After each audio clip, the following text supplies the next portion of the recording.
भारत सरकार ने 21 अगस्त 2025 को संसद में ऑनलाइन गेमिंग संवर्धन एवं विनियम विधेयक 2025 पारित कर एक ऐतिहासिक कदम उठाया है।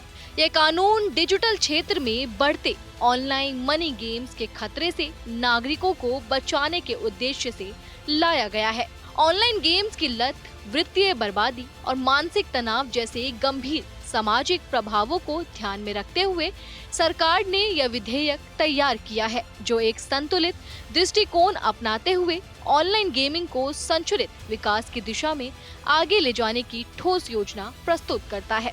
विधेयक का सबसे बड़ा पहलू ये है कि यह ऐसे ऑनलाइन मनी गेम्स को पूरी तरह से प्रतिबंध लगाता है जो उपयोगकर्ताओं को त्वरित लाभ से झूठे वादों के माध्यम से लुभाकर उन्हें मानसिक, सामाजिक और आर्थिक रूप से नुकसान पहुंचाते हैं। ऐसे खेलों के विज्ञापन, प्रचार और भुगतान लेन देन को भी गैर कानूनी घोषित किया गया है। ये स्पष्ट रूप से दर्शाता है कि सरकार नागरिकों के हितों और डिजिटल नैतिकता के बीच संतुलन साधने को प्रतिबद्ध है। साथ ही ये विधेयक ऑनलाइन गेमिंग के क्षेत्र को पूरी तरह से खारिज करने के बजाय उसमें मौजूद रचनात्मक संभावनाओं को पहचानता है। सरकार ने ई स्पोर्ट्स को वैध प्रतिस्पर्धी खेल के रूप में मान्यता दी है और युवाओं के लिए प्रशिक्षण, अनुसंधान और तकनीकी विकास के अवसरों को सशक्त रूप से बढ़ावा देने का निर्णय लिया है। इससे डिजिटल कौशल, टीम वर्क और नेतृत्व जैसे गुणों को बढ़ावा मिलेगा और रोजगार के नए द्वार खुलेंगे। सरकार का ये दृष्टिकोण एक तरफ जहां मनी गेम्स जैसी जोखिमपूर्ण गतिविधियों पर कठोर कार्रवाई करता है, वहीं दूसरी ओर डिजिटल नवाचार, शैक्षिक खेलों और सामाजिक जुड़ाव को आगे बढ़ाने में मदद करता है। विधेयक में ऑनलाइन गेमिंग प्राधिकरण की स्थापना का भी प्रावधान है, जो खेलों के वर्गीकरण, पंजीकरण और नियमों के पालन की निगरानी करेगा। इससे गेमिंग उद्योग में पारदर्शिता और उत्तरदायित्व बढ़ेगा। अपराध और दंड की बात करें तो यह विधेयक सख्त प्रावधानों से लैस है।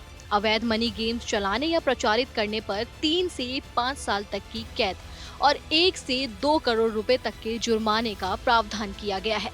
बार बार अपराध करने वालों के लिए दंड और कठोर है। यह स्पष्ट संकेत है कि सरकार समाज को इन शोषणकारी प्लेटफॉर्म से बचाने के लिए किसी भी हद तक जाने को तैयार है। इस कानून के पारित होने के साथ ही भारत ने वैश्विक मंच पर एक जिम्मेदार और संवेदनशील डिजिटल राष्ट्र की छवि पेश की है।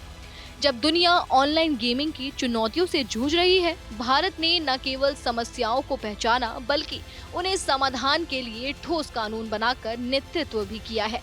इससे भारत उन गिने चुने देशों में शामिल हो गया है जो नवाचार को प्रोत्साहित करते हुए समाज की भलाई को प्राथमिकता देते हैं।